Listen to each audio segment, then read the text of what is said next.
Hey guys, let's talk about, in my opinion, the next great American.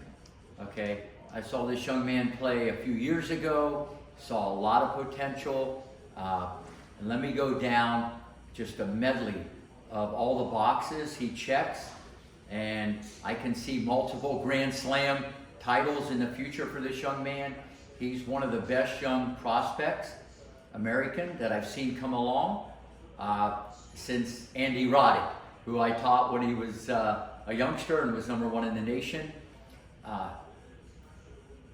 Korda, Sebi Korda, is the real deal. First off, the genetic base, okay? Both his parents played, professional tennis. His dad had probably the best timing to take it off the bounce, on the rise, give him a surprise, tear out your eyes than anybody. His dad had amazing timing off the forehand and backhand, and he got that same genetic gene to time the ball. I know that kind of sounds crazy, but that's baked in extra crispy, the timing that this young man has. So the genetic base is there, and that's a big thing. That's a big thing.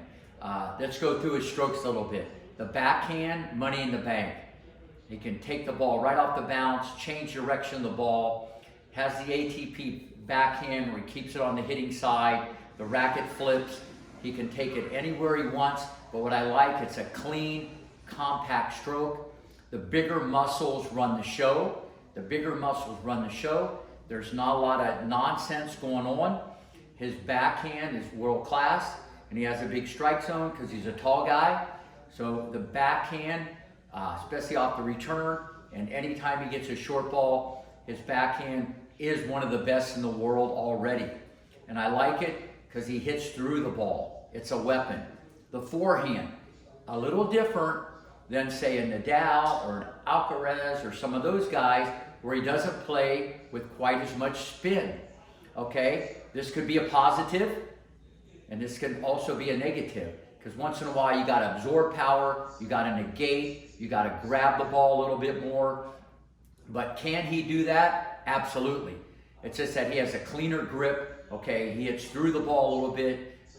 That's why his game, in my opinion, is going to be great on all surfaces, even at Wimbledon. Okay, I just think that the way he's been taught, his mechanics. Because remember, the cards you're dealt at a young age, you're pretty much dealt that forever. How you hold the racket, how you take it back. The muscle memory is, like I said, baked in at an early age. You can reprogram the reflexes, and you can reverse engineer some of this and correct some of this, but it's tough. But his mechanics off the forehand and backhand, I really like. It's huge. Okay, it's huge. Now, the serve's only going to get better. I think that the leg drive could be a lot better. He could bend a little bit better, get more power from the ground up. And I think as he matures, I think his serve's only going to get better and better. A lot of times he just throws it in there and starts the battle. But once that serve becomes one of the best parts of his game, look out, look out. The feel, the touch. He can massage it, he can dip it, he can flip it, he can rip it, okay? And he has imagination. I like the imagination, all right? He'll throw in the chip, very soft hands around the court. So he's just not ripping ground strokes. So he already kind of has a solid, complete game. Kind of like Alcaraz in a lot of ways, okay? And by the way, I think both these guys are going to be 1 and 2 in the world, and I think they'll be playing for many Grand Slam titles. The next thing, his volleys. His hands are in front, very compact, not afraid to come in. He can stick the volley, very complete, and he knows when to sneak into the net. I love that. He takes the temperature. When you're off balance, bang, he's at the net. When you're off balance, bang, he'll sneak in there. But the wild card, as you hear me say all the time, when I predict greatness or I feel what's coming, mentally, everybody gets nervous. No one's going undefeated. Okay, you're going to lose.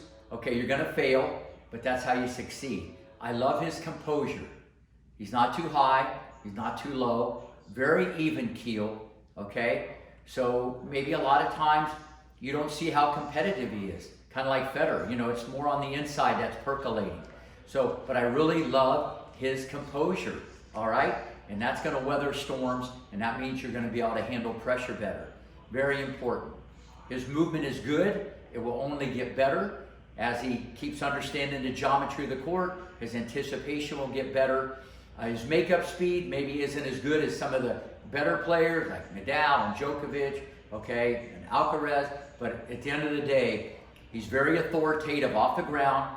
He's going to be running the show. He's going to dictate. He has a complete game. I see greatness on the horizon, okay, for Sebi Korda. I see it. Like I said, him and Alcaraz are going to be the leaders in the clubhouse. But what I'm pumped up about, he's an American. He's been well taught, okay, very even keel. And I predict he's going to become the next American to win a Grand Slam. And he'll be one of the best players in the world, maybe even a lot sooner than what you think.